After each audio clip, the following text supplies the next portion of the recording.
estuvieron en la charla anterior con Damián Gauna. ¿Hay algunos de acá que han estado con Damián Gauna? Sí. Había dos ex compañeros, Pablito Gasparini y el Fede Mariel, que no tuvimos tiempo de hacer una especie de reconocimiento. ¿Por qué? Porque este verano pasó un accidente bastante grave en el Cerro Rincón, allá en Los Vallecitos. El Rincón tiene 5.300 y algo, en lo que es la Super Canaleta. Una acordada de 3 personas, de 3 montañistas, de diferentes edades y de diferentes técnicas cada uno. Ya Pablito seguramente que van a hacer una linda charla, tal vez con fotografías, porque ellos se encontraban en el refugio donde están trabajando, ahí en la parte baja de Vallecitos, a los 2.900, 3.000 metros de altura, y cuando se sintió el tema del pedido de auxilio a través del radio de la policía de la provincia de Mendoza, ellos se pusieron en alerta junto con gente del MAUSI, y ahí se armó un rescate de más de entre 80 y 100 personas, para que se den una idea, porque no era un rescate de ir a buscar a alguien en un sendero, digamos, sin ningún tipo de dificultad técnica. Esto fue un rescate técnico de escalada en roca y en hielo. Se quedaron a 70 metros de la salida de la Supercanaleta. Era ya la segunda noche que habían pasado, hubo un accidente que ellos después lo van a explicar, y va a ser muy interesante porque el Fede fue invitado hace un par de semanas atrás a la casa de, creo que lo de Jorge González, no es Jorge González. ¿Y qué pasa? Ellos tienen su experiencia de haber ido a intentar el rescate por la parte de la salida de la Supercanaleta. No pudimos bajar una sola foto que yo quería pegar, para que vean cómo es la montaña, aquellos que no la conocen. Y el comentario que hacían los que estaban en peligro adentro. Uno de ellos sufrió una caída de una roca muy fuerte, rompió inclusive el casco, le rompió el casco. Las piedras se desmembró en varios pedazos, le rompió, justo se había sacado la mochila, le sacó el enganche que tenían en el arnés. Ellos estaban anclados por suerte con clavos a hielo, y la mochila se le fue con todo el resto del equipo. Este amigo nuestro, amigo de Charlie Viñola, que ya lo había presentado acá, fue el que sacó la peor cosa, pero me confesó hace 2 semanas atrás que pasó por mi casa que si no lo sacaban, él se moría esa noche. Ya no daba más, no podía más. Sufrió graves consecuencias de congelamiento en pies y manos. Pero bueno, por eso después, tanto Pablito y Fede, seguramente que va a ser una charla muy linda y muy instructiva, porque no fue un rescate común y corriente. Ellos fueron, juntos que creo fueron 4 o 5 más, con ellos dos los que llegaron a la cumbre lo más rápido posible, tipo 10 de la noche, y ellos salieron desde los 3.000 a los 5.300, 5.350 creo que tiene, ¿no? Una cosa así. Y pasaron casi toda la noche. Fede fue el que bajó, empezaron a sacar, hicieron el triage, sacaron el primero que salió fue el que peores condiciones físicas estaba, que fue Jorge González, y después fueron saliendo los otros dos. Y el Fede fue el primero que lo acompañó a bajar hasta el borde, bajaron inclusive la canaleta de la normal, que es bastante complicada por siempre hay penitentes, hasta que llegó otro grupo de rescate que ya venía en auxilio, ¿viste? Así que bueno, va a ser, creo que es una cosa muy instructiva para todos. Quiero presentarles a un amigo, Charlie Viñola. El Fede Javi, vos lo conocés. En la década del 80 él, soy gente del Club Neo Córdoba, igual que Chapresto, ese señor. Todos tenían pelo largo, vincha, eran jipones. El Everchodi era flaquito, rubio, con pelo largo, y bueno, así es, y yo estamos quedando así. El Charlie trabajó mucho tiempo con ciegos, con chicos ciegos, no videntes. Hicimos un par de salidas acá al Cerrito de la Cruz, para que él nos enseñó la técnica de cómo transportar a un no vidente por un camino serrano bastante complicado. se dio el lujo de enseñarle a los chicos pero bueno, van a tener que, vos le tenés que enseñar a los otros, yo no le voy a explicar cómo se hace, así empiezan a respirar la rueda. Sí, porque es interesante. Una vez tuvimos que bajar a un chico acá, ¿te acordás? Hablar de la Concagua, el Andrés Boquite. Andrés Boquite, cuando usaba anteojos, quedó, no veía nada y lo tuvimos que agarrar, no sabíamos cómo bajarlo. Pero bueno, en la década del 80, 1984, llevó 3 grupos de 10, 12 chicos ciegos al refugio de Planino Córdoba arriba. ¿Cuántos acompañantes iban, Charlie? Uno. O sea, un guía por cada ciego. Y ahora fuiste con la chica esta que fuimos el otro día, que es nieta de Jürgen Struck. Jürgen Struck tiene 92 años. La chica me llamó por teléfono Jürgen para felicitarnos, qué sé yo, y me habló por teléfono ese que te digo que estaba llorando de alegría. Era la alegría que tenía de haber, era la primera vez que salía de una vereda. Así que bueno, fantástico. Un aplauso. Compartimos con ellos.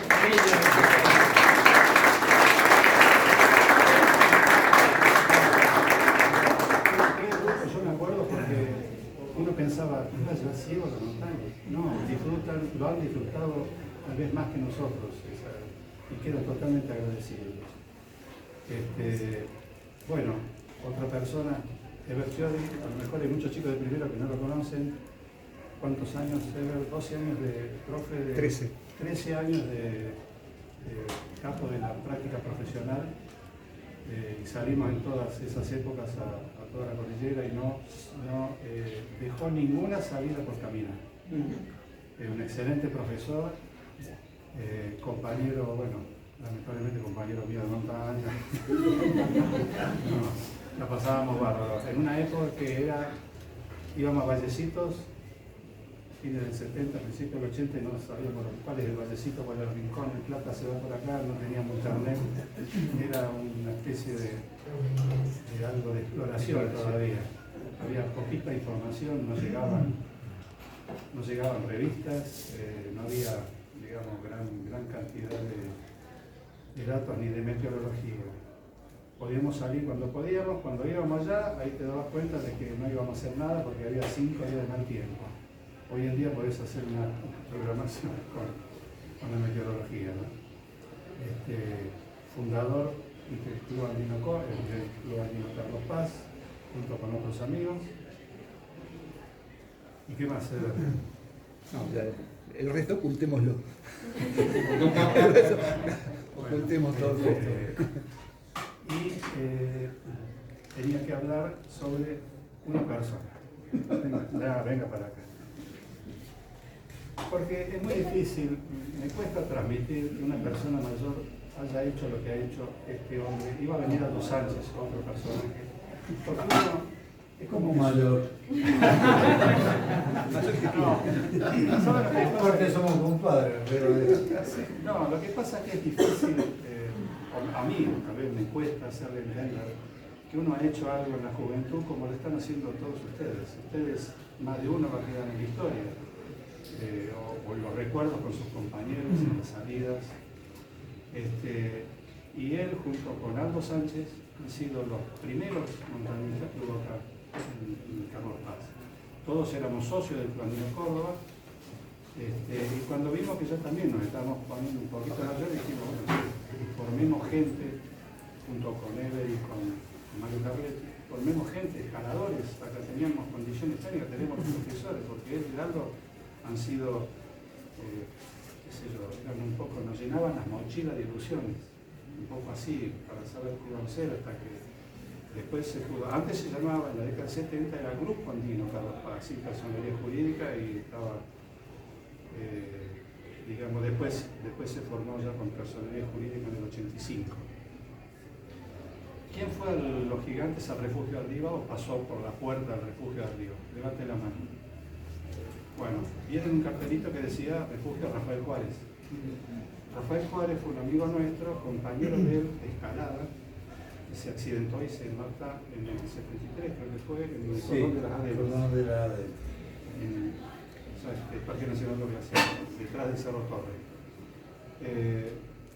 justo hace poquito se cumple un aniversario, 50 años de una expedición del Centro Andino a Buenos Aires,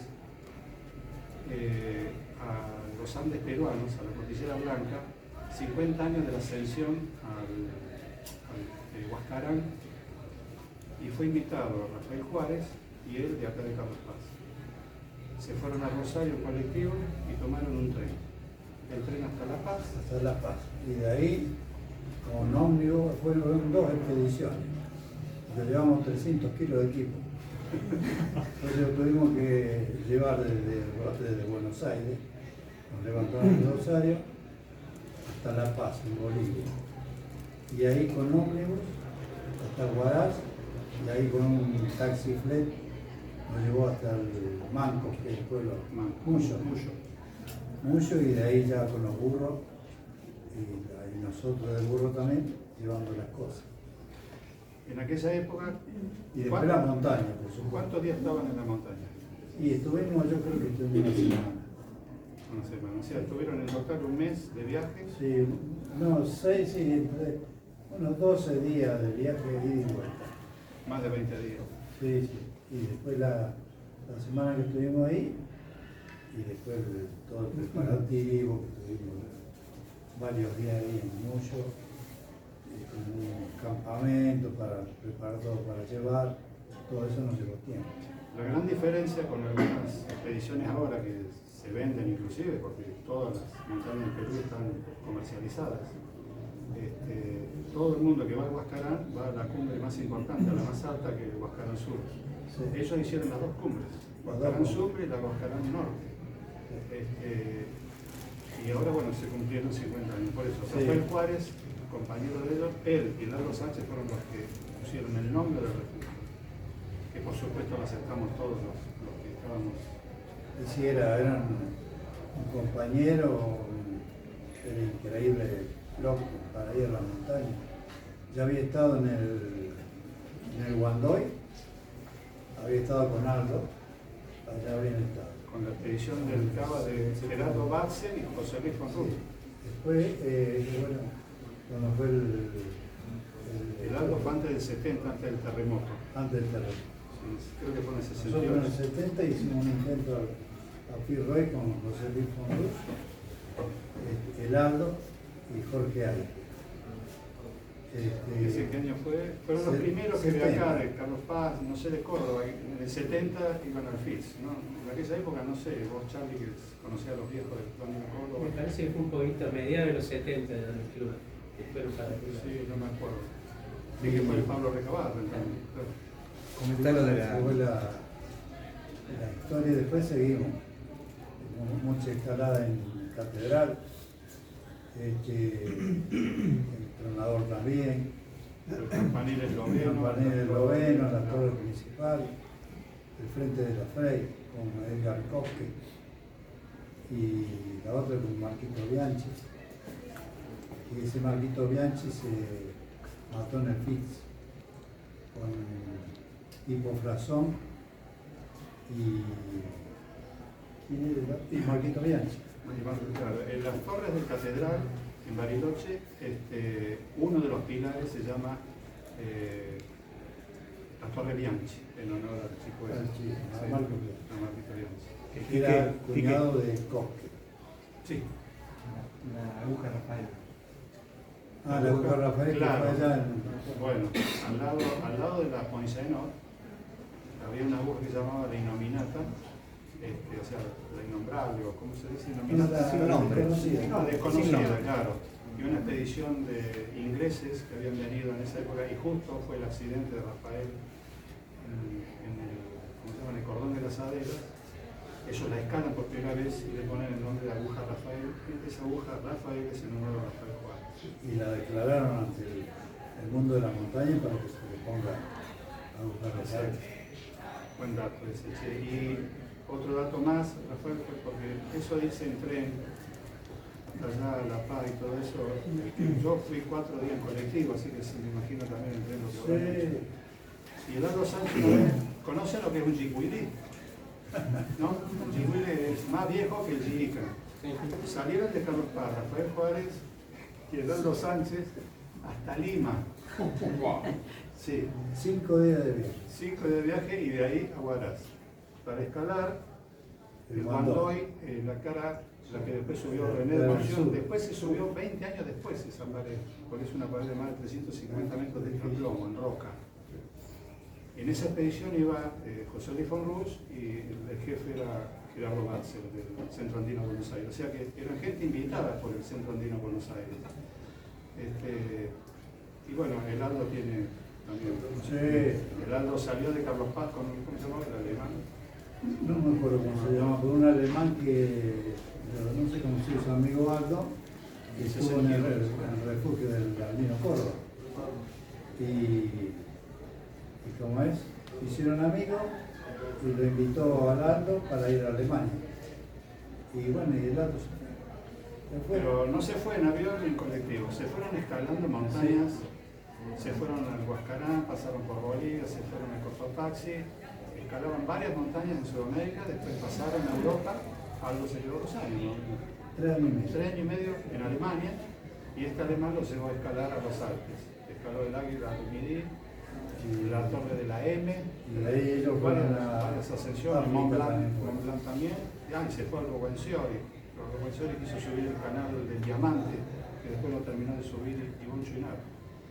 El Aldo fue el primero que fabrica mosquetones de aluminio en nuestro país.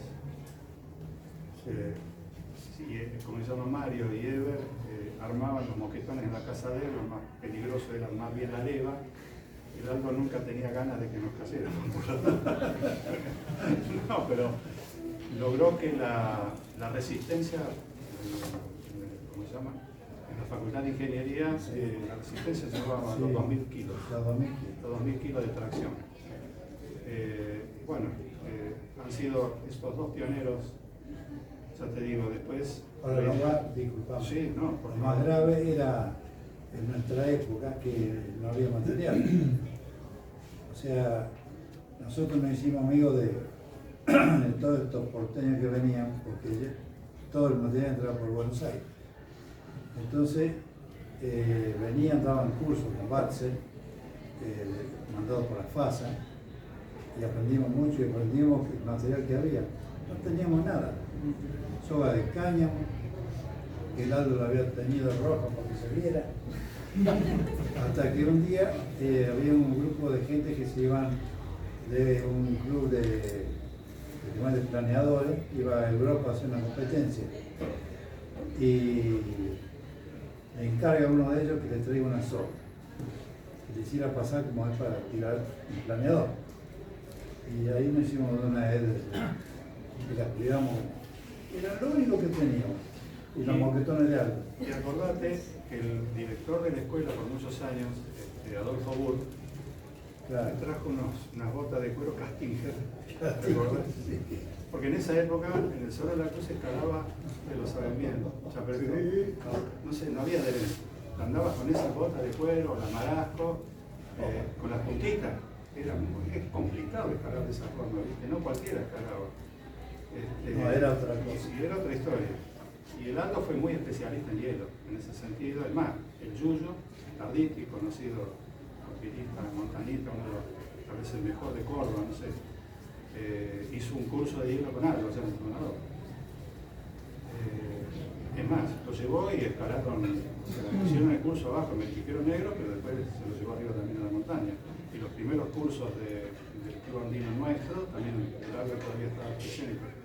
Fue la primera vez que vi yo escalar una lucha con una técnica, ¿te acordás? No sé si vos estabas ese día que empezó a enseñar el primer curso que hicimos de Club Andino. ¿Qué otra cosa más? Bueno, ahí nos hicimos, en nuestra época, todas las rutas del Cerro de la Cruz. Todas, con los pocos que teníamos de equipo. Ellos vieron armar la artificial, que vos la viste, Claro. tipo Flason creo que la había armado. Tipo Frazón y... La artificial del techo. La enciclopedia. No, la artificial del techo. El techo se llama artificial, ¿no? Sí. Se llama enciclopedia. Así le La enciclopédica, claro. Después está la directísima artificial también. También. Todo eso, los clavitos que no vas a tirar uno, se saltan todos, pero bueno. Tengo un clavo que era una herradura que la han calentado y la martillaron, hicieron un clavo.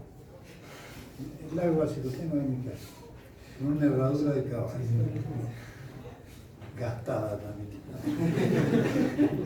Bueno, en aquella época que ya terminamos y le damos después la palabra a Jorge, en aquella época, cuando fueron esos ingleses al Torre, uno de ellos se queda en lo de Héctor Vietes. Sí, Ray Carrington. Un año. Héctor Vietes era un fabricante de artículos de montaña de toda la pluma de dueño, bolsas, sacos, pantalones. Equipó a varias expediciones, las primeras expediciones. Manalú. Después de la primera, porque la primera no fueron con el equipo de ellos. Después de la segunda creo que armó varias, 3, 4 expediciones. Sí. Lauragiri. Y este hombre, Ray Carrington, se quedó un año trabajando con Héctor Vietes en el taller Casi Gorriti y los Pastos. Una Casi Gorriti. Que para nosotros, cuando uno iba a Buenos Aires, yo me quedaba horas, o a veces me quedaba a dormir ahí, porque era una especie de refugio de montaña en una ciudad. Y encontraba todos los bichos raros que daban de vuelta, estaba ahí. Ray Carrington me lo traje a los gigantes. Ray Carrington tiene un negocio de ropa, todavía vive, que dice Rad. Si lo buscan por internet, él produce eso en Inglaterra. Creo que era irlandés o escocés. No sé. Escocés. Él es escocés. Es más, no solamente Ray Carrington, vino, ¿quién nos podría traer algo? Había uno que le regaló al Vieite la tobera del compresor, la rompió con la piqueta y le regaló la tobera a Vieite. Había llegado hasta la tobera. El compresor de César de Maestri de una expedición. El año que fuimos nosotros con José Luis, la idea de él era ir a Torre, pero como estaba Ferrari que la hizo, entonces él dice, nos tiramos al Pilar del Fitz. Y bueno, no podíamos porque no había internet, no había. Le volvíamos en la mierda a ver como si venía tormenta, no venía. ¿Cómo se hacía? Sí, bueno, cuando fallece Héctor Vietes, mediados de los 90, sí, 95. ya vamos a ver después una foto de lo que ha traído Jorge acá, que vino a la inauguración del refugio en el 87. Y él, la idea fue de él, dice, al año, muere Héctor Vietes y al año dice, che, vamos a hacer una juntada en Los Gigantes con los viejos montañistas, porque muchos venían inclusive de Bariloche, la de Héctor Vietes, Mariano Lynch, que hacía Dubé, venía Luis Aguilar de Salto. Luis Aguilar, bueno. Entonces, dice, vamos a hacer un asado e invitaron, ¿cuánto? La primera juntada juntamos 2.200 años. 2.200 años. Sí. ¿Por qué quiero decir eso? Esto. Porque Jorge y él y Aldo, que fueron, yo era también muy amigo, cada vez que venía Héctor Vietes acá, Carlos Paz venía a mi casa también, nos hicimos muy amigos, y se hizo esa primera juntada. Y a raíz de esa juntada que se hizo acá, después se hizo por muchos años más, hasta antes de la pandemia, Y 20 y pico de años. claro, y le pusieron el nombre de los dinosaurios de la montaña, porque eran todavía, en realidad yo era el más jovencito. Y te voy a contar algo también. Resulta que empezaron a aparecer varios grupos de dinosaurios. Y yo me embolé, son todos dinosaurios como nosotros. Entonces le cambié, le puse los auténticos dinosaurios. Los auténticos decadentes, los auténticos dinosaurios. Todos somos todos ¿viste? Quedó así. Cosa que yo estaba en la montaña y no lo leí bien y decía los auténticos decadentes. Los auténticos decadentes, digo, pero Ernesto, ¿qué estás con esto? No, es lo que no saben. No, ¿por qué le quiero decir esto? Porque de todas esas personas, cada vez que nos volvíamos a encontrar siempre faltaba uno. Sí. Y es muy difícil, nosotros ya nos empezamos medio un poco a convivir de que siempre uno no iba a venir, pero no venía no porque no quería viajar, sino porque ya estaba volando en alguna de las cumbres. Digo esto nada más. La muerte de José Luis Fondú fue muy trágica. Él era muy amigo de los Roca, los dueños de Techín. Y de un, ¿cómo se llamaba? El avión fueron a poner Germán Sopeña. Sopeña, fueron a hacer un acto ahí en un glaciar de Uppsala, un monolito, que se yo, en conmemoración. Y salen con un avión de Torcuato, un avión particular. Y se le congelan las alas y se matan. Se mata él, Sopeña, la señora de él y la hija, y Roca. Mueren todos en el accidente. Ese año, bueno, Trágico. invitamos a los chicos, Ahí le llegaron invitamos dos a- varones, se puso ahí una plaquita en Villa Melista que dice la fecha de Héctor Vieites y debajo está la de José Luis Monroy. Y se plantó un pino que todavía sigue creciendo, vinieron los hijos de José Luis Monroy, muy singulares al rostro. Pero iba a decir algo más. José Luis Monroy, para aquellos que no conocen o no conocieron, fue la segunda ascensión a nivel mundial del Fitzroy y una nueva ruta que era la apertura de la supercanaleta del Fitz. Aparte de infinidad de escaladas, ¿no? Por supuesto. Bueno,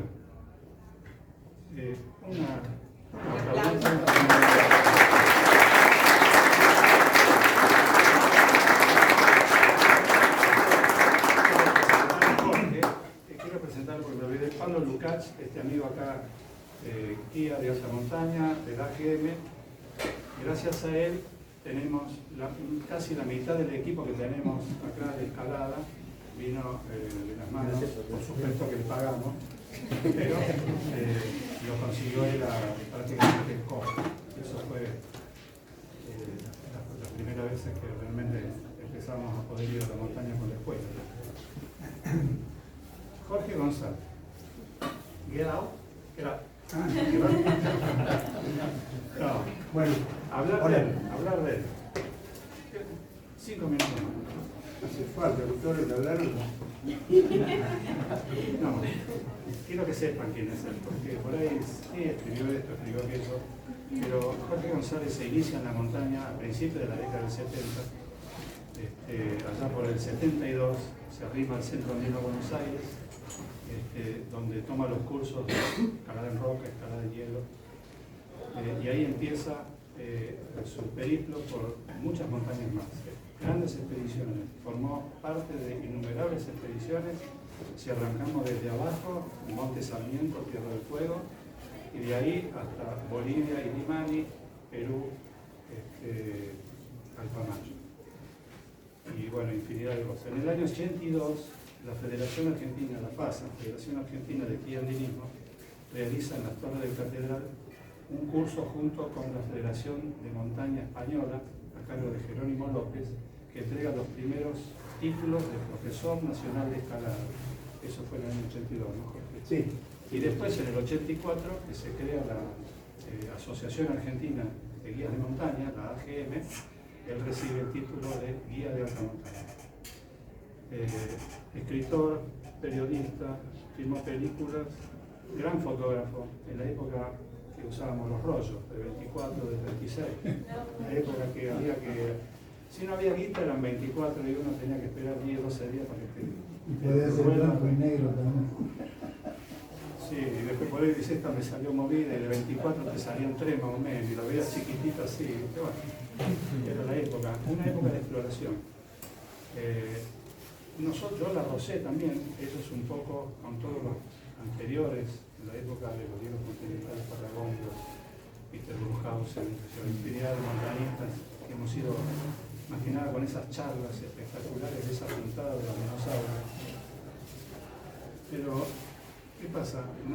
Tanto él como nosotros nos abrieron las puertas, unas puertas hacia la montaña, unas puertas que, digamos, uno veía un panorama totalmente diferente, no existía el internet, no había satélites, entonces era una información que había que anotar, él era especialista en lo que era anotar, dibujar, tiene un montón de guías publicadas, en aquella época existían 2 o 3 revistas, Irisol, Weekend, Al Borde, bueno, no me acuerdo más, todas siempre tenían un artículo de Jorge González, y del Centro Andino de Buenos Aires había una revista que la sacaban, creo que era una vez por mes, ¿no? Sí. Y uno esperaba ansiosamente leer algo de montaña, qué había sucedido. Su libro más conocido, más emblemático, que ojalá que lo pueda volver a reeditar, es La historia del montañismo argentino, desde sus inicios, que ya él va a contar ahora todo esto. Y hago una sola breve cosita. Fui en el 2015, creo que fue, yo me había operado de la cadera y un amigo me dice, estaba en Mendoza, Mauricio Davicino, que todavía no era profe de acá, le faltaba hacer un 6000. Yo ya había estado en el Chañi unas cuantas veces, pero me dice, pero vamos a entrar por la quebrada de León. La quebrada del río León llega, digamos, por el lado este de esa montaña. Y son unos cuantos kilómetros, son 35, 37 kilómetros. A mí me acompañó un médico amigo mío, jujeño, Seba García, que era profe de acá también, y Mauricio, que iba a cumplir el sueño de terminar el último de los 6 meses. La primera vez que paramos había una casita ahí de un señor, de un viejo arriero, Isaac Santos, ya un hombre mayor. Por eso les digo, han dejado huella en la montaña ellos. Este amigo mío jujeño le dice a Isaac, mira, les quiero presentar a estos 3 cordobeses a ver si podemos dormir acá. Y nos hacía un lugarcito ahí en una habitación que tenía. ¿Cordobeses? Tal cual lo escuché yo. Jorge González, 1978, cara sur del Chañi.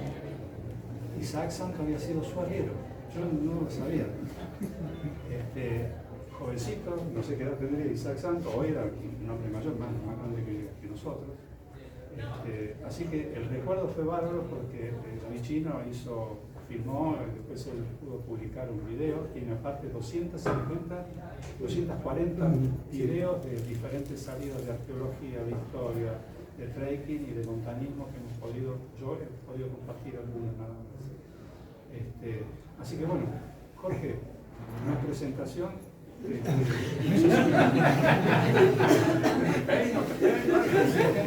Ahora te toca a vos. Gracias a la escuela y gracias a usted por venir.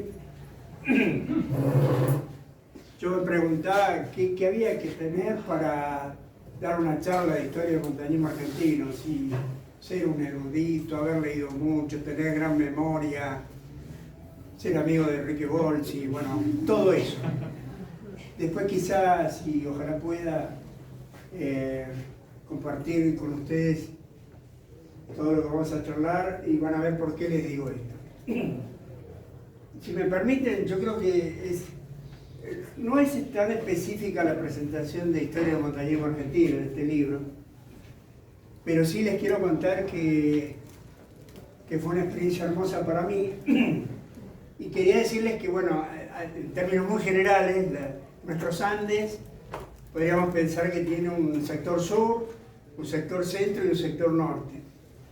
Ese sector sur son montañas de no tanta altitud, pero en latitudes muy hostiles, en climas difíciles, sobre todo grandes agujas de roca modeladas por esos vientos, en fin, con hielo. El sector central, ya estamos hablando de montañas de más altitud, con grandes glaciares, eso supone furiosos ríos. Y el sector norte, también montañas de gran altitud, curiosamente sin tantos glaciares, pero largas distancias de acercamiento y sobre todo muy atractivas porque es el sector donde hay una cultura asociada a esa montaña, lo que enriquece muchísimo ir a ellas. Entonces yo me planteé también, les insisto, en términos muy generales, una cronología que es el capítulo central del libro. Es decir, cronología quiere decir ordenar lo que yo definí como criterio, les voy a contar cuál fue. ¿Cómo hacer este libro?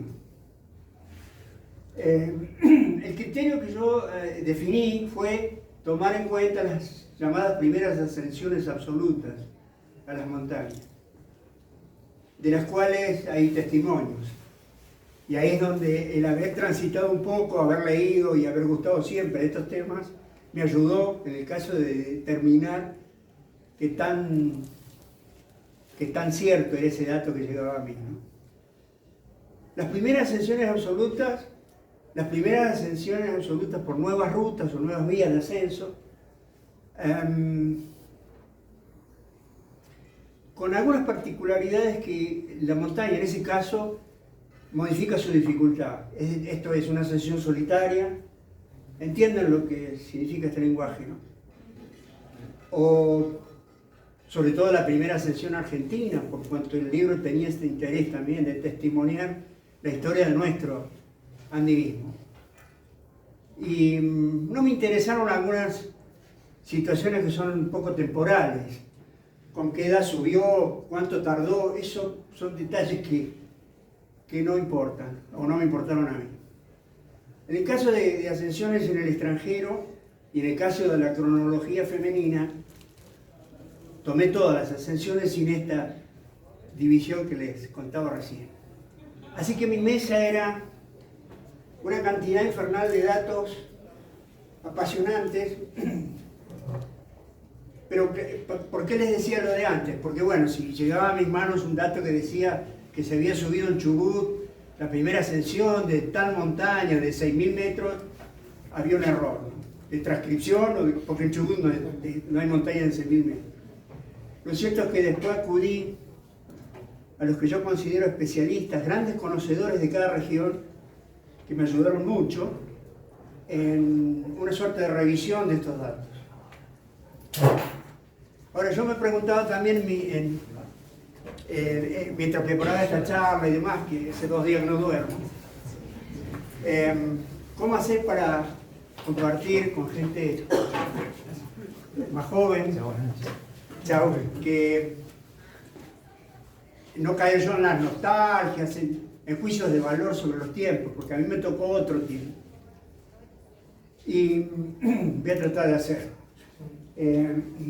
Y entonces también pensé, si les parece, antes de entrar a otra reflexión que quiero compartir con ustedes, transitar juntos lo que yo en su momento, cuando este libro fue presentado en diferentes clubes, fue una experiencia muy linda compartir con distintos clubes de Argentina esta historia del montañismo argentino, y entonces yo había preparado una suerte de recorrido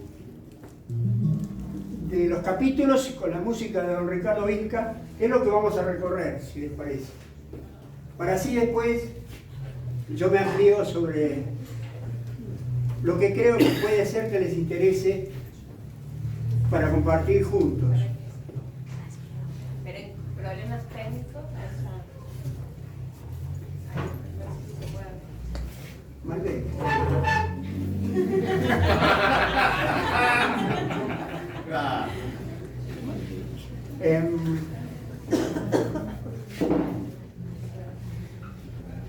Hay un libro que les quería mencionar y que se llama El hombre y la montaña.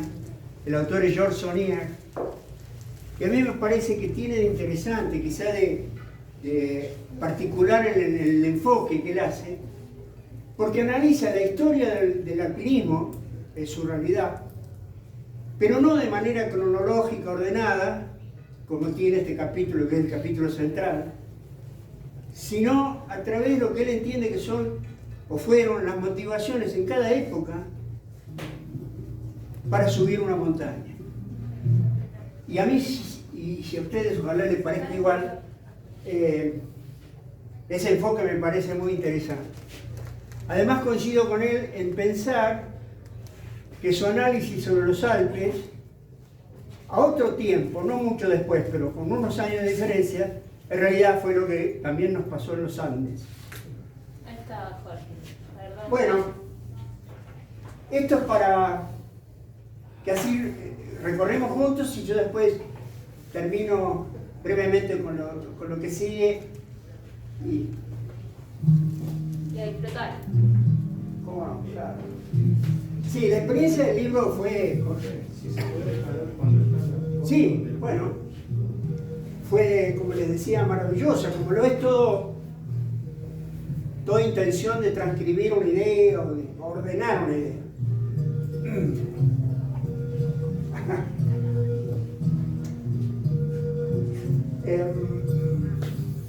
Yo acá recorro los capítulos del libro y con una foto representativa, y vamos a detenernos en uno en particular.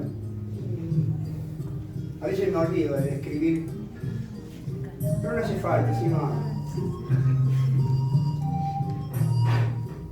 quizá la mención a que hubo una época donde este personaje fue fundamental, porque sobre todo en la alta montaña teníamos días de acercamiento que gracias al arriero, al vaqueano, que transportaba las cargas pesadas con mulas hasta los pies de la montaña, podíamos pensar en un intento con alguna suerte de éxito, porque si no hubiera sido imposible trasladar a las espaldas toda esa carga.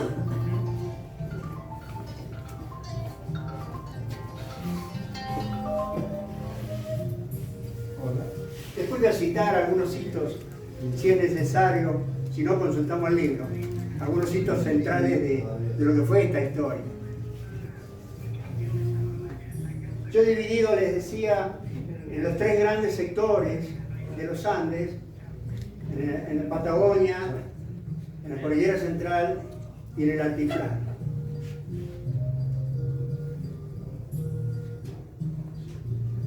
En el libro también me he detenido brevemente, también que hable mientras ven, me he detenido brevemente a lo que yo consideré eran las historias de las publicaciones específicas del andinismo. Y también una breve historia acerca de lo que fue la evolución de la fabricación de equipos en Argentina.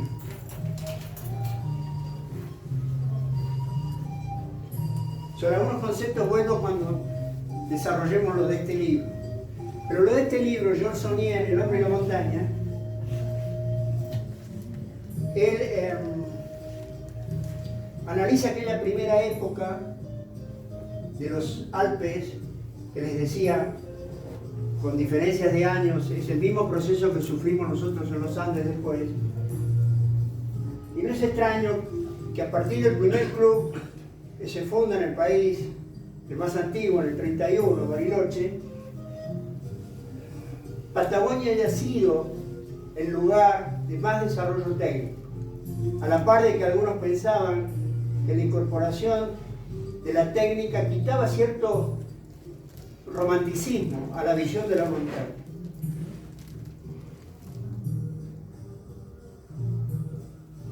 Lo cierto es que esa época fue hermosa y fue la del desarrollo, les decía, técnico, con la gente venida de Europa que nos traía sus técnicas, en el caso concreto de Bariloche, de aquellos años.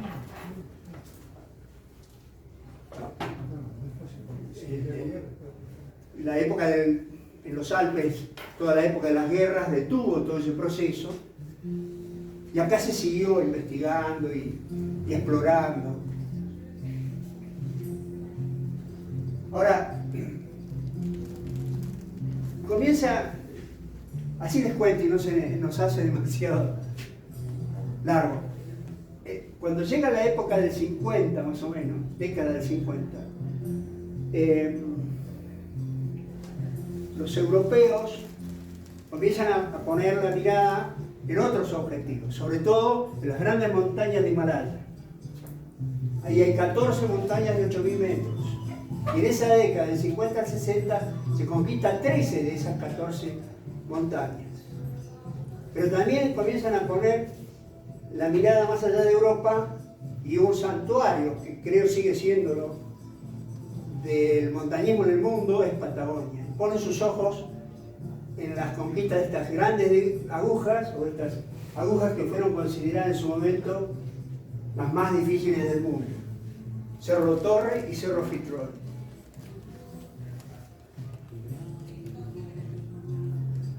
Probablemente estemos en el capítulo que también el libro se detiene, que son los argentinos haciendo ascensiones en el extranjero. Pero sigo contándoles. Entonces comienzan a venir expediciones a nuestra Patagonia en aquella década, 50, al 60. Detrás, aquí quiero que Esa de ahí. se detenga porque Enrique quiere hacer una observación sobre esta foto. No, pero no porque estoy yo ahí. No, Puede ser aquí. esto, los que han estado en el refugio Juárez, fue la fecha de la inauguración, esto fue del año 87. Pero quería mostrarles quiénes estaban. Este es Héctor Vieites, Charlie, ustedes los de Córdoba lo han conocido, fabricante de equipos de montaña, en ese momento era una de las mejores bolsas de pluma, junto con François Roger, francés. Este es Aldo Sánchez. Acá abajo se ve la cabeza, pero este es Antonio Miso, el pirata, le decían. En una foto anterior que estaba un montón de gente ahí, Antonio Miso fue, digamos, preparaba las expediciones de José Luis Fonrús, el viejo pirata, porque Antonio Miso era de una película de pirata, por eso le decían el pirata. Bueno, soy yo, este es Ernesto Mateos, se tuvo que ir porque tenía un problemita en la casa con la cerradura.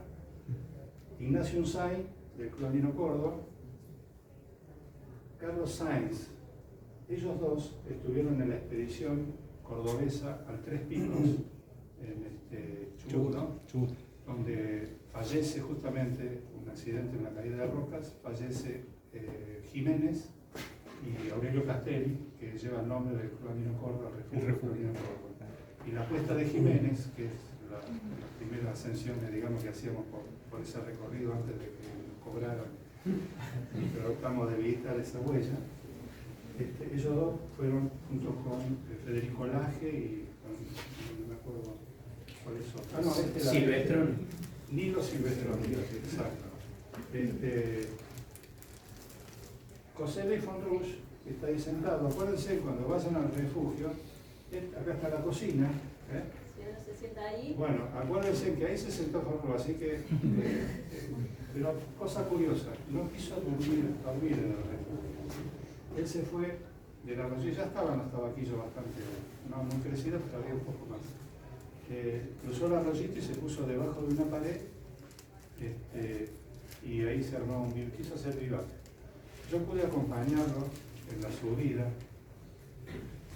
porque él hacía años que no iba a los gigantes. ¿Cómo te puedo explicar? En esa época, bueno, no estaba la rotonda. Fue caminando, me dice, me voy hasta el Cerro de la Cruz. Yo digo, quería ver qué iba a hacer. Y fue al Cerro de la Cruz porque él fue uno de los que abrió. En realidad la Laja Pétere, esta es una historia que... La Laja Pétere la terminó José Luis Fonrús. Yo tuve comunicación con Jorge Pétere en Bariloche y él no la pudo terminar. La idea de esa ruta de la Laja Pétere, me dice, mira, ¿qué está? Y después me dice, si en el 2000, no sé cuánto, creo que el 14, el 12, hacemos otra reunión, me voy con Alfredo Rosasco y la vamos a intentar, pero la queremos rebautizar con el nombre de la Laja de José. Eso fueron estas palabras de Jorge Pétere. Así que bueno, ese banquito donde está ahí, dice, acá se sentó Fonrús, sáquense la foto. Disculpame que te No, por favor. No, anécdotas hay un montón, pero yo entre que me pongo nervioso y entre que después me tiran cosas porque me calle, trato de ser respetuoso al tiempo de ustedes, en fin, pero hay una descripción muy general. Si después les gustan anécdotas, hay muchas, y de cada uno de esos personajes. Lo cierto es que les estaba contando que aquella década del 50 trajo expediciones extranjeras europeas, sobre todo estas dos agujas que llamaban tanto la atención y eran consideradas las más difíciles del mundo, ¿no? Fitzroy y Cerro Torre. La foto que le escribí la sacó Eva. Sí, porque quiero agregarles que a la par también hay un capítulo en el libro dedicado al desarrollo institucional, porque a la par, y no es casual que después de la quizá influencia que ejercen estas expediciones que vienen de afuera a nuestra Patagonia, atraídos por Patagonia y por la montaña más alta de los Andes, que saben el Aconcagua. Otro objetivo que también sobre el cual ellos ponen todo su esfuerzo en aquella década. Y como consecuencia también de eso, Y esa influencia empiezan a crearse clubes, que siempre han sido un lugar de reunión y de formación. Es curioso, también en esa época. Y eso habla de un desarrollo ya de un andinismo, acá lo llamamos así, que al ganar en aspectos técnicos crecen desafíos y demás. En el 50 se crea el Club Andino, el Centro Andino de Buenos Aires, ya algo antes se había creado Mendoza, y en el 54 Córdoba. Lo cierto es que eso tiene que ver con aquellas expediciones. Y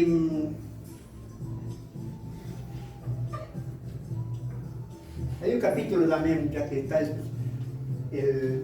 la foto allí, de las expediciones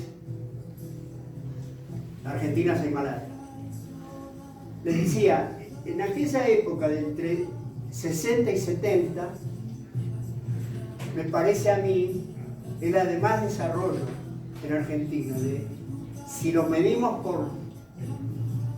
por los objetivos logrados, una de las más ricas, sin duda, esa época.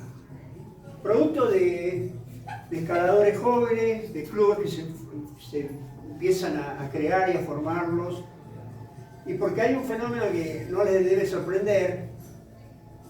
Alguna vez Schuinar hizo un comentario, y Bob Schuinar, creador de la firma Patagonia, alguna vez hizo un comentario muy gráfico en este sentido, muy sugestivo, ¿no? Ya vuelvo sobre eso. Les quería decir que en ese tiempo, para Georges Saunier en Europa, después de la guerra, se comienza a considerar como parte de la montaña como objetivo y demás el peligro que se corría. También con una inclinación a considerar ya con algo de nacionalismo a estos temas. Se hablaba del latinismo alemán, italiano, francés, inglés. Nosotros estábamos viviendo otro tiempo. Hubo una época también de exageración en las técnicas artificiales, que a juicio de los más románticos, ya que en aquel entonces existían y se enfrentaban a cambios, consideraban que quitaba mucho de la naturaleza de lo que definían como montañismo. En esa foto anterior, bueno, personajes... La de la chimenea, decía. Sí, porque... Está bueno, explicarlo que está muy interesante. En realidad sí, si uno se detiene, si les parece, bueno, Ahí lo volvemos. está bien. Lo cierto es que comienza poco a poco. Ya Georges Saunier no hace este análisis porque su libro no alcanza este tiempo nuevo, último. Pero claramente, y ustedes no lo ignoran, ya sobre los 90 comienza un fenómeno nuevo hasta ese momento, que yo les podría definir como la existencia de expediciones comerciales, de grandes agencias que ven en la montaña un gran potencial, tanto para llegar a las bases de las montañas como los propios ascensos. Y se da el fenómeno de ir a las montañas bajo la tutela de expediciones organizadas y demás. Bueno, ¿cómo hacer yo para no hablar de mí, para no caer en ninguna nostalgia, y menos para hacer juicios de valor? No me interesa eso. En casa me pregunto cómo hago para hablar con gente que tiene otra realidad. Yo me formé en otro tiempo, nada más que eso. Y una de las cosas que me parece que podría, si es que lo logro, evitar... Cuando llegue la chimenea la paramos. Sí. Sería hablar al individuo. A esa persona que no anda tan ciegamente detrás de las masas o detrás de las modas. Siempre hay un individuo. Yo me acuerdo que me parece que yo también era un tipo que trataba de buscar su propia montaña. Si ustedes están formándose y no se van a dedicar a la escalada, entonces el término que corresponde es decir, buscar su propio circuito, su propio recorrido, su propia identidad. De hecho sí, esto hasta me animaría a decirlo con alguna propiedad, no por los antecedentes, sino porque me vinieron los años, que decididamente Lo que te queda en el tiempo son las emociones, el resto son datos. La dificultad, la altura, la ruta, todo eso son datos, son para conversar o, bueno, en el tiempo mío para levantar chicas, ahora todo más. No es para reírse tampoco en la cara de la gente. Lo cierto es que a mí me parece que ahí radica la cosa. Porque si bien este análisis de Sonier, que les insisto, me parece muy interesante, podría invitarnos a prever entonces lo que sigue. ¿Cómo será la época? Yo hablo de datos. Me controlo para hacer... Yo tengo una opinión sobre algunas cosas, sobre algunos de estos cambios. Pero los datos son contundentes. Hace no muchas semanas, apenas 2, subieron 230 personas a la cumbre del K2, una de las montañas, la segunda más alta del mundo. Yo simplemente veo esto y bueno, pongo a Rally Barrio Nuevo, me tomo una grapa, etc. Pero insisto, no discutí nunca los motivos que tiene la gente para subir. Hay tantos como montañas y personas. Pero sí me permito, si ustedes también me lo permiten, una reflexión. En la claridad de la razón por la cual vamos a subir, radica mucho del éxito de ese objetivo y sobre todo de la seguridad de ese ascenso. Probablemente 2 personas con motivos distintos, más allá de inclemencias del clima, seguramente fracasan por esa razón. Y siempre voy a insistir en la formación, siempre, sean los tiempos que sean, incorporando la tecnología que existe. Yo defino al montañismo como una mesa de 4 patas, donde las patas, si también me lo permiten, digo, una buena preparación física, buen equipamiento, la actitud, y me falta una pata. Buena preparación física, buen entrenamiento, la actitud y buena preparación técnica. Naturalmente muchas veces dejamos una de estas cosas. Algunos viven en el gimnasio, fortaleciendo su convicción hacia un objetivo, dejándolo en el músculo. Otros, yo trataba de fortalecer mi cabeza sabiendo que no era un dotado en este tema del oficio. Lo cierto es que con el tiempo, la pata que está floja se nota. Y en la montaña, ustedes saben que hay una particularidad, que es que si te mentís te matás. Acá más o menos zafás, negociás, etc. Allá no. Cual sea la carrera de cada uno, si se vuelcan a la escalada, por ejemplo, o a esta profesión tan maravillosa de ser guía, bueno, insisto en esas cosas, por más que el GPS parezca resolver todo. Bueno, La estamos buscando ahí. no importa. No la encontramos. Anécdotas un montón. Yo les quiero agradecer mucho el respeto, la atención. Después, si quieren anécdotas, pero yo tenía temor de explayarme demasiado. Este es el libro. Bueno. Para quienes no lo han visto, ¿no? El libro, sí. El libro se donó en su momento a la escuela, en el 2011. Ahí ya lo tenemos la foto. Ahí. Para. Incluso esto que... fíjate. Entonces. Todo mal. La foto de recién. ¿Quiere pasar la anterior? ¿Era anterior? La que sigue, a ver. Dale, ahí está pasando sola. Sí, quería señalar... ¿Querés que preparemos a alguien para explicar quiénes son esos rostros? Sí, la verdad es que... Dale. Dale, Ahora, ponemos. ¿cómo va? ¿Sí? ¿Están aburridos? ¿Sigo? Bueno. Hola, Tranquilo, vos yo- estás tranquilo. Tuve que aprender el lenguaje de ahora. Dale, loco. Bueno, si vale. Mira, paramos ahí. Sí, en la historia de.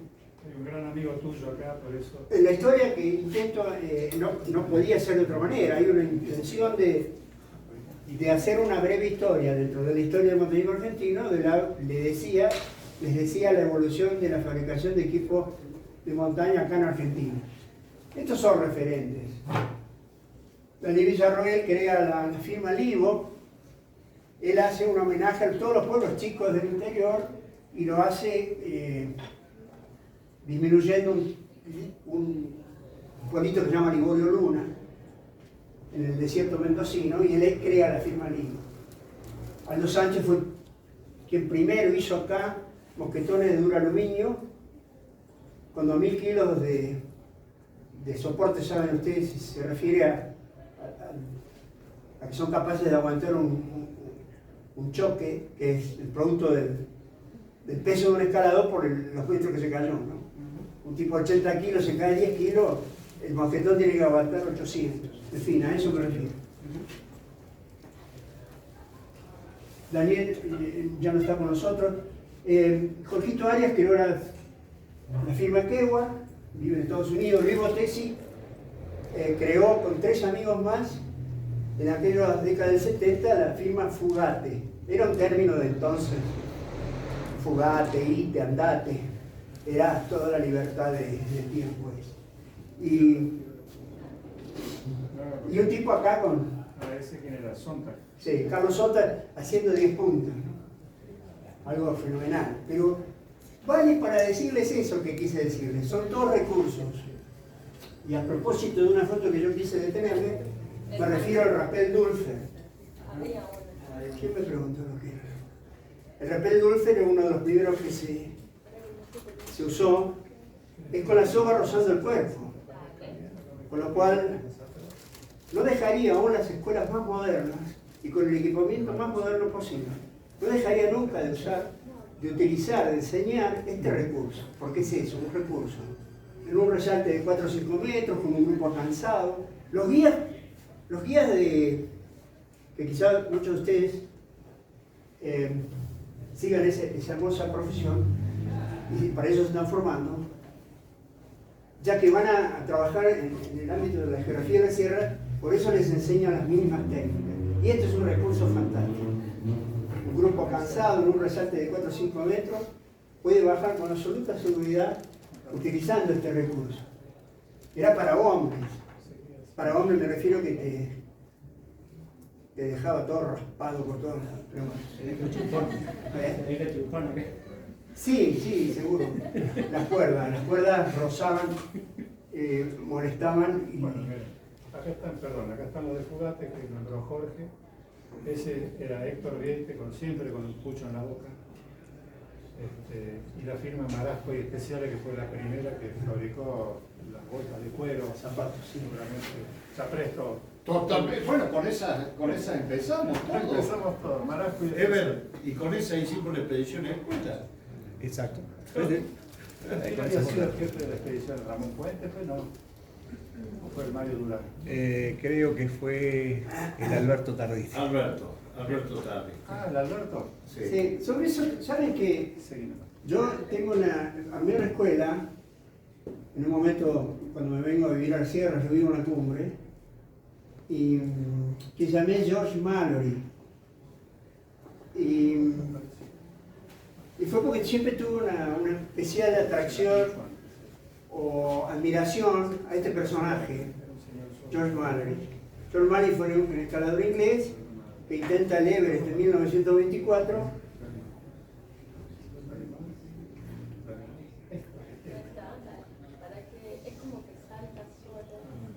Bueno, sigue vos, sí. Estamos acá renegando. Pero les decía,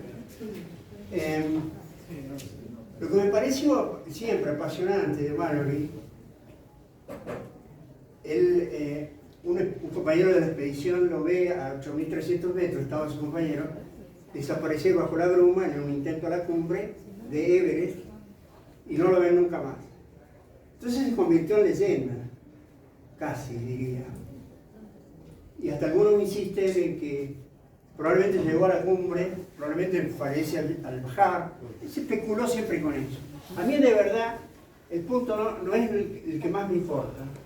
A mí lo que me parece apasionante es que un tipo, en ese momento Mallory tenía 33 años, lo acompañaba un chico muy joven, Irving, de 20, pero lo cierto es que lo que me parecía apasionante es que un tipo desafíe, tenga esta inútil cosa de querer subir una montaña. Él, yo no creo que si naciera hoy, por más que a mí me encanta esa estética, sea tan necio como para volverse a poner 7 medias de lana, camisa de seda bordada, saco. Es muy probable que tenga que aceptar que hay zapatos plásticos y etc. Así que el punto que me parece apasionante es que cada uno en su tiempo haya sentido esta absurda cosa de querer ir a subir una montaña. Y sobre la... Ah, bueno, ¿qué están? No. Bueno, eso. Entonces, siempre insiste ahí, si me permiten eso, de formarse permanentemente y de... Y antes, viejos guías decían eso, llegar donde puso los ojos uno. No ir solo detrás de montañas con crédito deportivo y demás. Oh, Bob Dylan. Bob Dylan también dijo cosas. Bueno, ¿qué más? ¿Qué quiere que les cuente? Porque hablando de memoria, claro. Jorge, perdón. Había una foto de la chimenea de Escobar. Sería interesante que sepan un poquito la historia de eso. Porque no la encontramos. Pero... Estaba cerca del final. Sí, estaba más adelante. Sí, más adelante. Porque esa chimenea es histórica por Acá varios lo motivos. podemos ver, perdón, parece. Sí, las cosas que uno hace en realidad, y ustedes quizá la hagan, bueno, recién con alguien que yo quiero mucho, que es Lucas, que está estudiando y demás, cualquier cosa que mira piensa cómo se le va a subir. Yo le contaba que cuando yo empecé, también vivía esa constante excitación de... Vivía en Buenos Aires, ¿no? Y practicaba nudos, y más de una vez tuve que dejar correr en el colectivo porque tenía que bajar, no sabía cómo desatarlo. Todo lo que veía me lo quería subir. Nos formamos en las paredes de la General Paz, la cana venía, nos sacaba, bueno, estas cosas. Uno hace cosas bajo ese sueño, pero curiosamente, Gracias. una de las personas, un fenómeno comprensible quizás, pero en todo caso que tiene datos, que a veces quien más desea ir a la montaña son los que viven en la ciudad.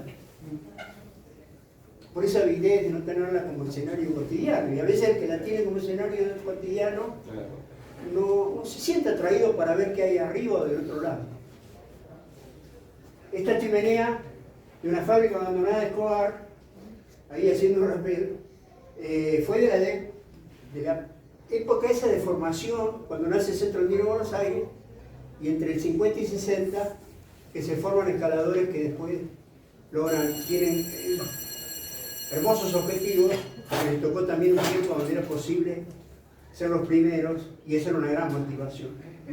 Lo curioso que yo conté, que a la par de la chimenea había una fábrica abandonada también. Y después que los franceses en el 52 hacen Fitzroy, por primera vez, Leonel Terré, que para muchos de nosotros es un verdadero símbolo, vino a abrir una ruta, si se puede decir así, por los ladrillos de la fábrica, Leonel Terré. Llegaron los franceses a Buenos Aires, fueron recibidos con Herzog y los llevaron a Escobar. Imagínate, esos tipos venían Fitzroy y estos tipos de Buenos Aires tenían ese lugar. Escalé esa chimenea como medio un símbolo, yo pertenezco a la generación que siguió, que la chimenea de arriba se mueve así. De esos flejes hay que dar seguro. Uno pone unas cintas, bueno, un verdadero desastre. Las 10 puntas, maravilloso. esa escalada. Acá está la fábrica. Sí. Y curiosamente, cuando en un curso, ya como instructor, antes fuimos alumnos, ese fenómeno también se dio. Nosotros nos enseñaron tipos que venían de la montaña. Y encima, como dato agregado, sin cobrar nada. Hubo una época donde te enseñaban los que sabían más. Y después yo pertenecí ya al tiempo donde debíamos devolver a los nuevos lo que sabíamos, y ya se empezaban a pagar ellos los viajes para que a los instructores el viaje fuera gratis. Empezaba lentamente ese tiempo. Cuando fuimos a un curso de hielo, de escalada en hielo en Ventisqueros Negros, tradicional en el centro andino de Buenos Aires, había un compañero, instructor, había conseguido el libro de Yvon Chouinard, Técnica de escalada en hielo. Entonces, cuando todos se iban a acampar, nos quedábamos en la pared mirando cómo se hacía. Porque a las herramientas había que clavarlas, pero retirar el mango, cosa que no teníamos antes de eso ni idea. Y eso permitió técnicamente progresar en paredes más difíciles y verticales con la técnica libre.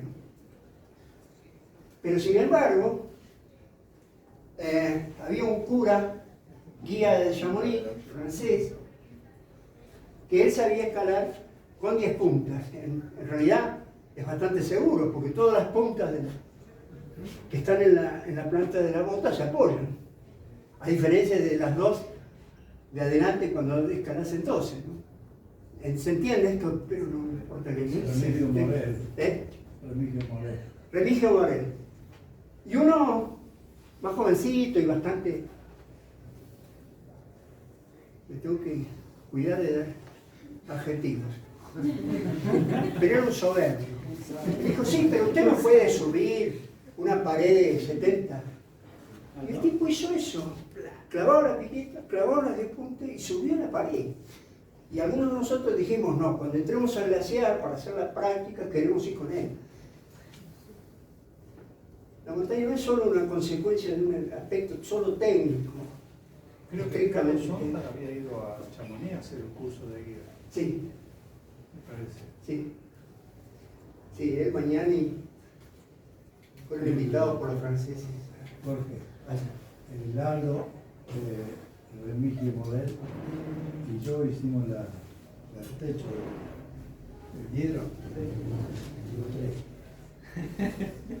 Y tenía una bota de vino que llevaba colgada. No, un gusto de... Sí, Tomaba el Malbec. ¿para qué sirve entonces esto de la historia? Creo que me porté bien, yo no anduve diciendo que había una época mejor que otra. Lo que sí les digo es da una mirada, a mí en lo personal hasta me permitió descubrir montañas que ni conocía, en esta búsqueda de datos y demás. Sirve simplemente para eso, sirve para llegar con otro tipo de actitud y respeto a muchas montañas. Y les quería agregar, eso sí, lo diré, pero ¿se imaginan cuando un escalador llega a una cumbre, sobre todo en nuestro altiplano, donde es más frecuente el fenómeno, y se encontraba con vestigios incaicos, ¿no? Entonces, en esos casos, a las ascensiones absolutas documentadas, testimoniadas de alguna manera, yo las llamé primera ascensión deportiva o moderna, porque hay muchas montañas, sobre todo en nuestro norte, que tienen vestigios de que antes fueron, con otros fines, ceremoniales, religiosos, fueron holladas en las cumbres, les decía, por la civilización inca hace 500 años. Eso es muy frecuente y como tal, un fenómeno único en el mundo, me parece a mí, que merece también ahí, en el libro, un pequeño capítulo, porque ya tiene una figura propia, la arqueología de alta montaña.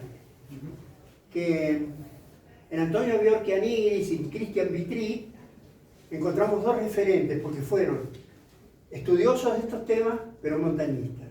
Y nos enseñaron mucho acerca de si encontramos vestigios, ser respetuosos de eso.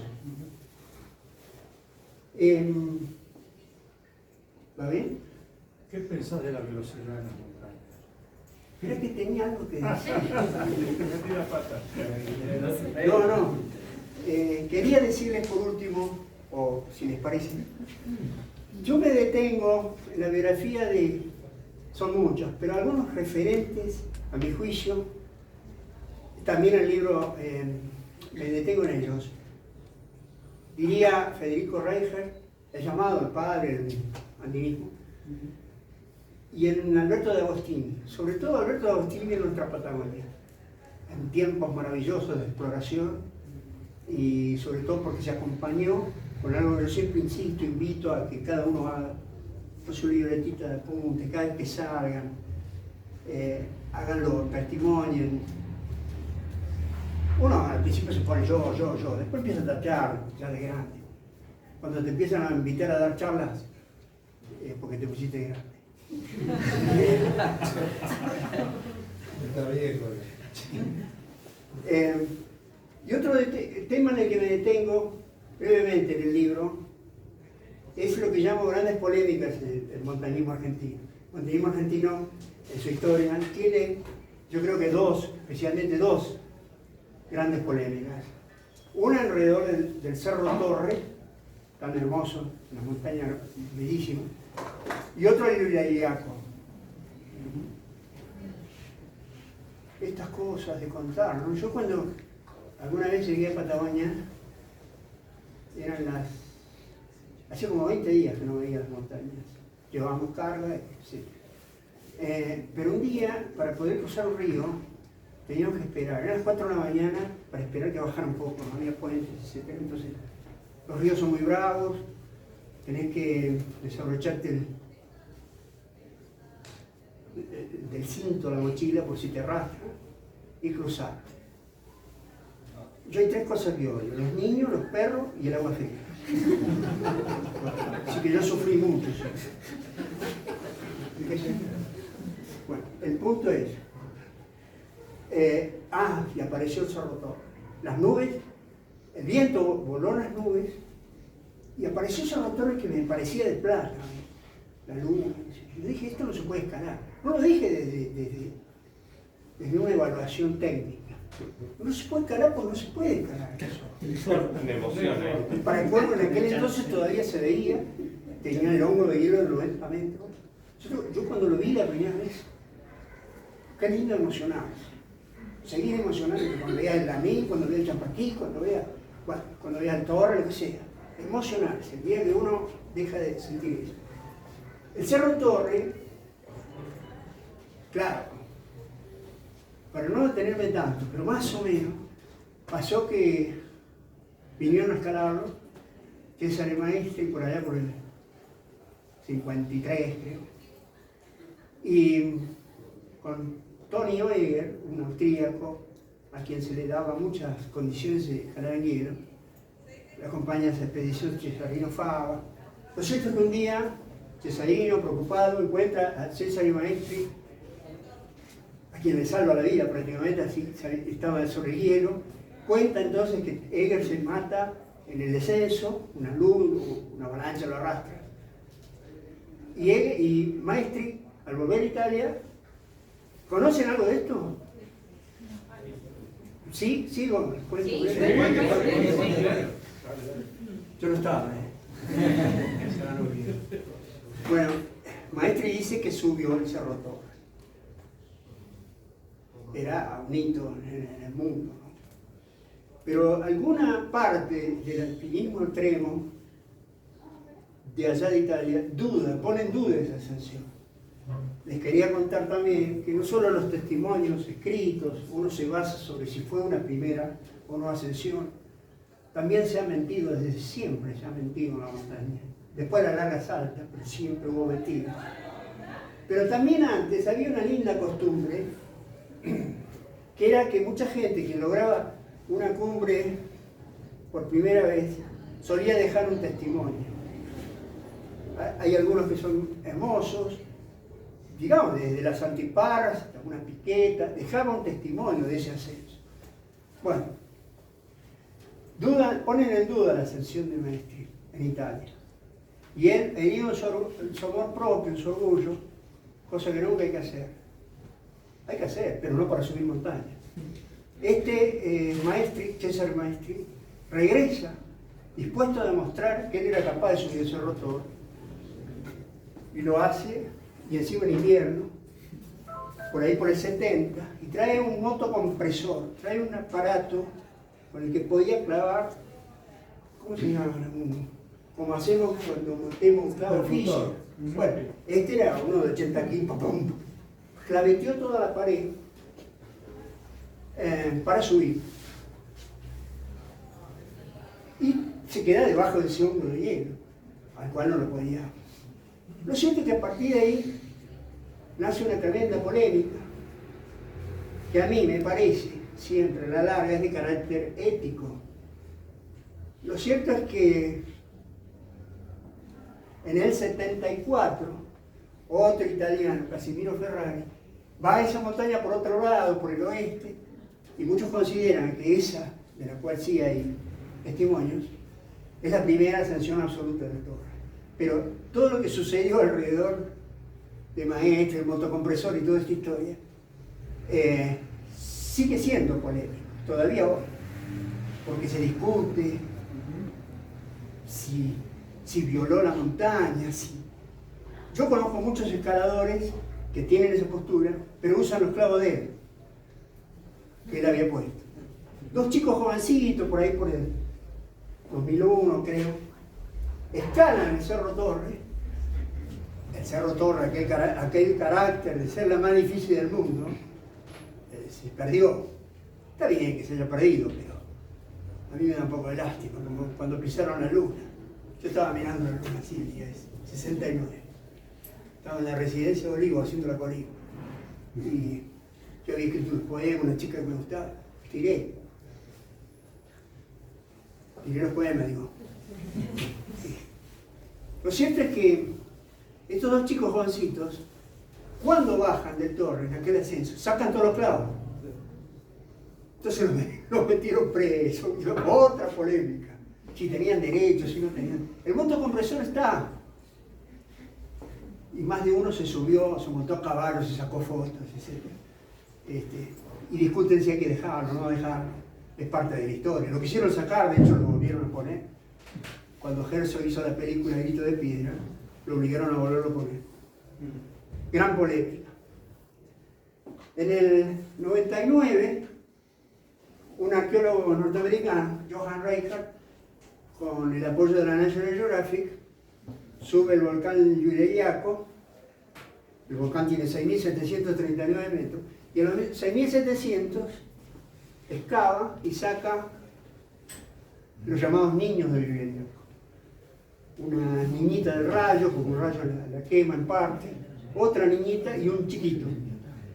Y claro, como estos chicos fueron enterrados sin ahorcarlos y sin golpear, porque era, vista de los otros hallazgos, era lo usual.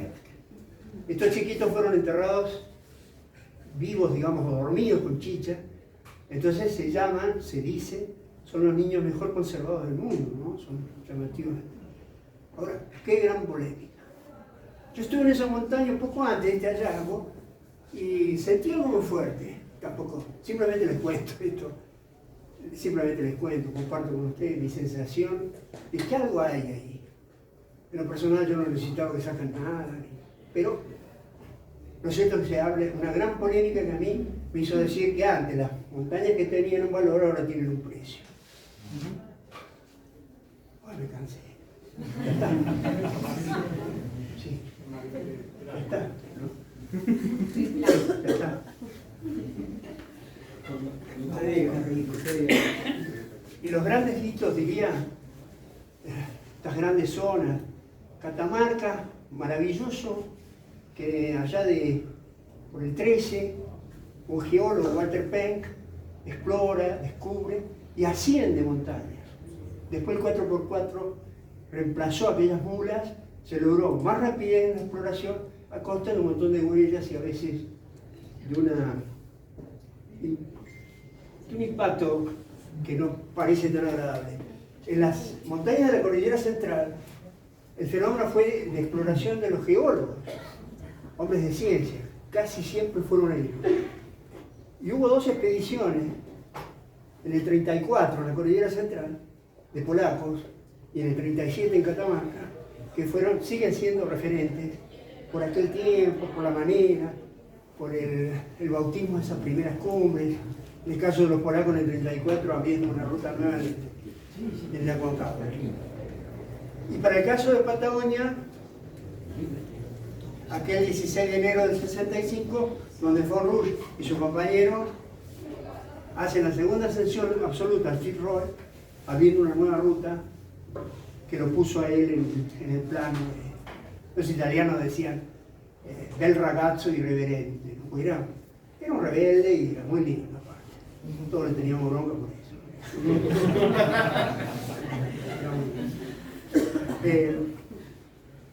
Ahora, hay muchas cosas que están pasando que no son productos, a ver, ¿cómo decir? Claramente crecieron las expediciones al Himalaya, claramente se habla de un nivel nacional que antes estaba restringido a Buenos Aires, a Córdoba, Mendoza, y los chicos que en el norte, por ejemplo, aprendieron técnica, han demostrado que dotados de esa técnica, con la adaptación que tienen a las alturas, pueden hacer grandes expediciones a Himalaya. Aquellas primeras, yo traje un libro de regalo para la escuela, que es la vida de Magnani, alguien muy generoso que fue conmigo, y fue integrante de aquella expedición del 54, primera Argentina en Himalaya, que me parece que desde ahí testimonia algo que es muy lindo, lo que fue aquel tiempo. Él tenía que cerrar la marcha con una escopeta, porque los sherpas llevaban cajas llenas de moneda de oro, una cosa que parece de película, de fantasía, precioso. Bueno. Tenía que cuidar el dinero de la sí. expedición. Listo.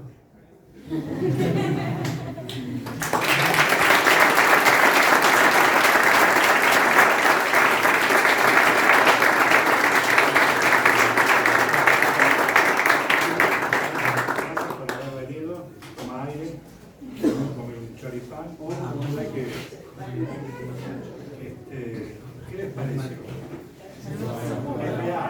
¿Qué les pareció? Bien, está disponible el libro en ¿Qué el les mundo para parece? comprar. No, yo le decía a él justamente, se acabó de hacer una segunda edición, porque esto arranca desde los comienzos del montañismo en nuestro país hasta el 17. Sí, 2017. Hasta el 2017, habría que hacer una actualización, es complicado, ¿verdad? Terrible. Pero bueno. Estos son unos libros, si alguien quiere algún libro. Escribió muchas publicaciones sobre el Valle de Punilla, lugares de escalada, trekking, dibujos. Esto va a ser para la escuela.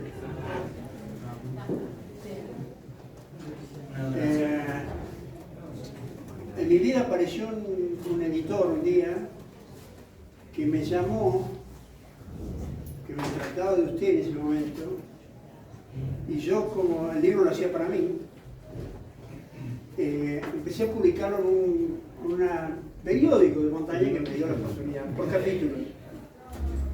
Al borde se llamaba. Entonces él se enteró de eso y me llamó y me dijo, ay, cuánto me hubiera gustado hacer ese libro, me dijo el tipo. ¿No? Él se creía que yo tenía una cola esperando ahí. Uy, ¿qué? Hagámoslo, le digo. Entonces me dice, ¿y usted cómo lo pensó? ¿Cómo le hubiera gustado hacer ese libro?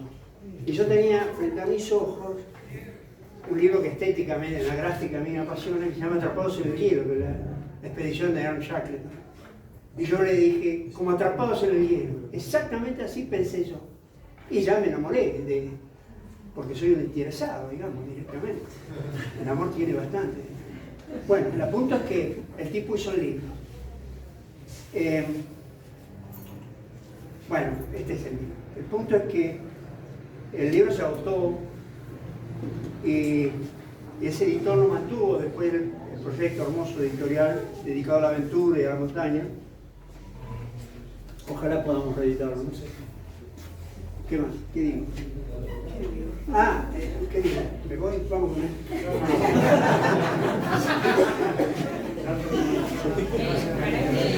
Antes de finalizar, creo que da para muchas horas más, ¿no? Sí. Un placer poder escucharlos. A ambos, también bueno, Aunque no quiera, da para muchas horas más. sí, no, creo que ojalá en algún otro momento podamos volver a hacer otra charla. Igual hay gente acá que yo quiero agradecer porque bueno, no conocía acá a la gente del Club Andino Córdoba. Conozco algunos, también está Yuyo Tarditi, que es muy conocido, bueno, ahí se escapó. Pero bueno, la idea de estas charlas es que nosotros que somos más jóvenes, que somos de una generación más jóvenes, tener la oportunidad de conocer a gente tan importante del montañismo de aquí de Córdoba y del montañismo de la Argentina, creo que es un placer que podamos disfrutar de esto y que lo palpemos y que acá en el patio del colegio, ahora mientras tomemos una coca y comamos un chori, podamos charlar con gente que tiene mucha historia y están acá. Así, bueno, él también es conocido, Yuyo Tarditi. Y bueno, si quieren, por favor, pasen ustedes que vengan. Un minuto nada más, un segundito. Si no lo conocen, es Jorge Tarditi, de la familia de los Tarditi, el Yuyo, comúnmente nombrado. No, que para mí, y bueno, vos llegaste recién, pero hablábamos de que los años nos pasan a todos. Principalmente ha sido uno de los más grandes montañistas cordobeses. Justamente hablábamos de Aldo Sánchez, que vos... Él fue justamente alumno de Aldo Sánchez en un curso de hielo acá en el Año 75. Bueno, se tiraban con no, por eso, no, siempre es un encadenamiento, siempre hay alguien que te está enseñando, alguien que te marca un camino.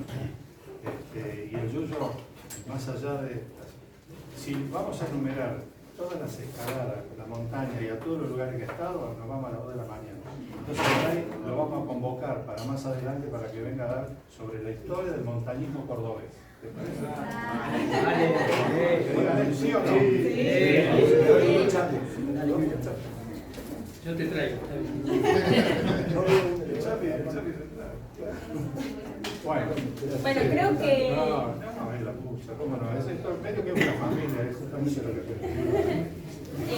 nuevamente un aplauso creo que para todos.